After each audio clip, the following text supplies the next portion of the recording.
Nananawagan ng Malacanang sa publiko na maging alerto sa June 12. Kasunod po yan ng mga ulat tungkol sa umano'y planong kaguluhan sa paggunita ng Araw ng Kalayaan. At para po pag-usapan yan, makakapanayam natin si Palace Press Officer Yusek Claire Castro.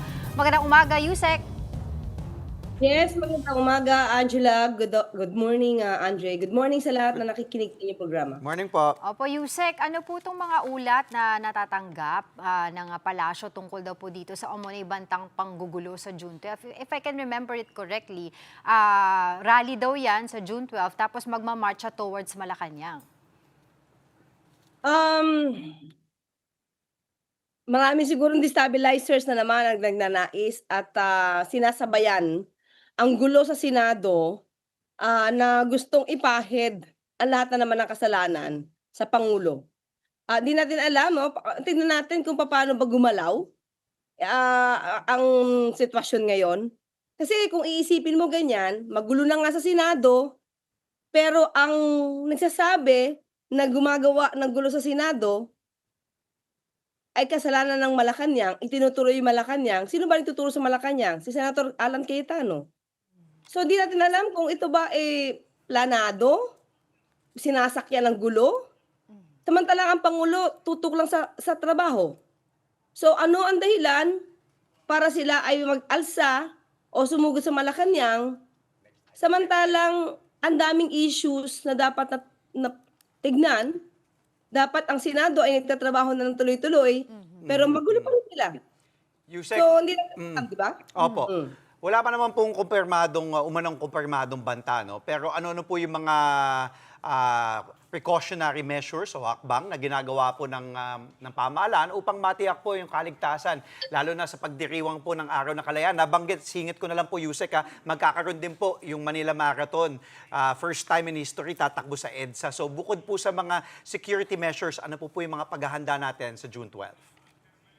Alam naman natin na kumbaga nasanay na ang kapulisan natin, ang mga kasundaluhan natin sa ganitong klaseng mga ingay. Although siyempre ayaw naman na nilang makialam dito, no? Pero pagdating sa peace and order, handa po ang PNP. Sa lahat ng pagkakataon, ilang beses na po nangyari yan, yung mga pagbabanta na yan ng destabilization noong nakaraang taon. So handa naman po ang ating kapulisan patungkol.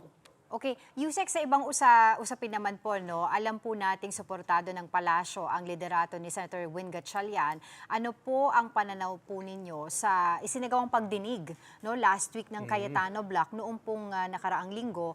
At nakikita niyo po ba na meron po itong tinatawag na usurpation of authority? Ganito kasi yan, no, Angela and Andre. Kapag sinabi kasi natin usurpation of authority, ito yung mga pagkakataon na wala kang otoridad, wala kang kapangyarihan, pero nagpapanggap ka sa tao na meron kang kapangyarihan. So, pagka may false representation, may lack of authority, tapos alam mo sa sarili mo na wala ka ng power, pwedeng tumakasuhan ng usurpation of authority. So, sa pagkakataong ito ba, alam mo na wala kang kapangyarihan?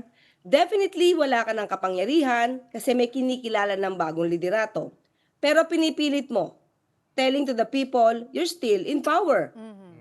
Tapos nag-function ka pa as if you're still in power. Are you in good faith? I don't think so. Pero Ganun Ganun yung elemento ng usurpation of authority. pinipilit nga po niya, no, sa kanyang one of his Facebook lives, sinasabi po niya na ang katotohanan ay nasa kanya at dahil nga daw po 3 libro ang kanyang pinagkukuhanan nitong katotohanan na ito, which is yung Rules of the Senate, Constitution, and the Bible. Your reaction on that? Oo. Lahat yan ay magsasabi na wala ng kapangyarihan si Senator Alan Cayetano. Unang-una sa Bible, wala naman nakalagay dyan na provisions ng Constitution. Maliwanag din naman sa Constitution natin that the Senate shall elect its president by the majority vote of all the members. Pero, meron din tayong jurisprudence. Marami ng mga legal luminary, legal experts, mga dating justices at dating mga Senate presidents nagsasabi na ang applicable ngayon ay ang jurisprudence at ang principles behind Avellino versus Cuenco. So, hindi naman sinabi ng konstitusyon at ng mga jurisprudence natin na kapagka wala yung dalawang tao dito o hindi niyo ma-reach yung isang tao dito, ay mananatili kayong dapat 24 ang pagpapasihan or recognize sa number base, 'di ba? So, mananatiling paralisado kapag ganyan ang kanilang, pananaw. Saka uulitin natin 'to, Angela and Andre. 2015 nagkaroon na rin ganito ng klaseng sitwasyon, okey? Nagkaroon ng ganitong klaseng sitwasyon, 2015 sa pangunguna ni Senator Franklin Drilon. Mhm. At, nandoon ang dalawang magkapatid, si Senator Alan, si Senator Pia, kung saan nadeklara 12 ang binanggit nila na quorum at that time. So, hindi natin alam bakit nagbabago na ang kanilang pananaw, dahil siguro hindi ito naaayon sa kanilang kagustuhan. Mm. Ito po, paano niyo po sasagutin yung mga aligasyon nga ni Senator Alan Peter Cayetano, Yusek, na sinasabi niyang nangingialam daw yung ehekutibo, yung Malacanang, sa mga nangyayari po ngayon sa Senado kasi he keeps on reiterating, he keeps on fighting for yung independent, quote-unquote, independent Senate. Pero nangingialam nga daw po yung ehekutibo. Ano po naman yung reaksyon niyo dito? Um, Pagbabalikan natin lahat, Oo. May 11 nangyari ito. Oo. Sino ba ang nagpilit kay, Senator Bato de la Rosa na pumunta do'n?